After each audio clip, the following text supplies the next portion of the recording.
and welcome back to my channel. You're with Shantell. We're talking about another interesting question today, which is, are the Nuggets being disrespected? So a lot of the conversation nowadays, Coach Malone was talking about it. Other media people are talking about it now. Are the Nuggets being disrespected because so much of the conversation, especially in the finals and even in the regular season, has not centered them. It's been more so about the teams they've been facing. What can the Suns do? What can the Lakers do in order to overcome the Nuggets? It hasn't necessarily been the Nuggets are doing so amazingly well. We've expected them to do amazingly well. They'll go on to win it all. There's a common thread as well around many people not necessarily picking the Nuggets to actually come out of the finals and go on to compete for a championship. And so there seems to be this sentiment, at least coming directly from their coach, Mike Malone, that there's sort of a chip on their shoulder because no one, I'll put that in quotes because many people are, including myself, predicting that they would have come out of the West. For me, I think the answer is yes and no, and we'll get into this a little more. I'd love to hear your thoughts in the comments. So for me, I look at it both from a media perspective and then from a public perspective. On a media perspective, it makes sense that media want to talk about things that are relevant to broad audiences, that are going to appeal to lots of people, that are going to get people to come and watch and click and spend part of their day listening to their channels and their podcasts. And so when you look at sort of the market value of many of the teams that have been talked about a lot in the regular season, they were sort of those big market teams. I remember the Warriors were literally losing nearly every game on the road, it seemed, in sometimes even at home. And there was still so much conversation about what can they do. And part of it was because, of course, these are the defending champs. But also when you look at it from a market value perspective, the Warriors are the number one value team according to Forbes at $7 billion. So this is a big franchise. A lot of money is coming in, which means they're getting a lot of money from TV deals, brand deals, sponsorship, ticket sales, of course, the stars themselves. And so it makes sense that there's a lot of interest across the world, specifically for the Warriors. And so, of course, from a media perspective, I would expect people to continue to focus on them.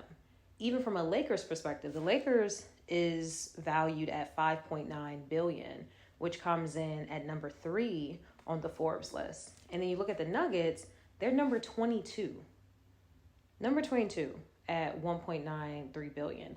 So from just a sheer market perspective, there's likely more eyes going to teams like the Lakers and the Warriors, even though, their records weren't great. I mean, the Warriors finished 44-38. The Lakers literally right behind them at 43-39. So these were not teams that were definitively winning during the regular season, but there was still a lot of conversation about the fact that they were going to do well. So from a media perspective, it makes sense to me that a lot of conversation is going to be about teams that resonate with broad audiences.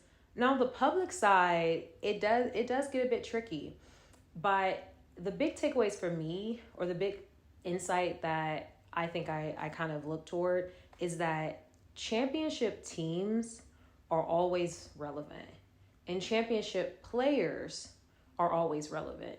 And so when you look at the team like the Lakers, it's not surprising to me that you have a very winning franchise, literally tied for the most championships with the Celtics at 17. And you have one of, people would probably argue, the most, or a lot of people would argue the most recognizable player in the sport as it stands, with LeBron James, who is a champion several times over himself with four championships. And so when you have a team like that, it makes sense that people are looking at that history and saying, I think this team who has a history of winning, and I think this player who has a history of winning is going to be able to overcome, whatever odds may be stacked against them. And so I could understand why some people are thinking, this Nuggets group, they haven't won any championships. Nikola Jokic has 0 rings. And so, yes, the Nuggets have been doing well this season in particular and many other seasons, which I'll get to soon. But we don't have enough data to back up a belief that they can beat this other championship team with championship players, because you haven't done it. Now, there's a first time for everything. And so I think in this particular instance, why I also say yes, the Nuggets are being disrespected, is because everything about the Nuggets this year in particular screams consistency, screams winner. Even the way they won against the Phoenix Suns and, what they're doing with the Lakers now is notable, and it's worth talking about, and it's worth celebrating, and it's worth putting them directly in the center of the narrative and saying how great the team is. So one thing I will say is that the Nuggets have always been, not always, but at least in the past 5 years, they've really been a great team. That, offensively, they've done really well and have made the playoffs every year. They were in the top 3 every year except 2022 when they finished number 6. And so the Nuggets have been right there at the top of the Western Conference for many years. When you look to them, even back all the way in 2019, they had a 54 and 28 record. And then you look to this year, they finished 53 and 29. Like, that's amazing. So it's impressive what they've been able to do. They've literally took out a Suns team that everyone thought would be the favorite with, what some would say is the best player in the world, Kevin Durant. And on their own, floor, were able to take them out. Even when Devin Booker was playing sensational most nights.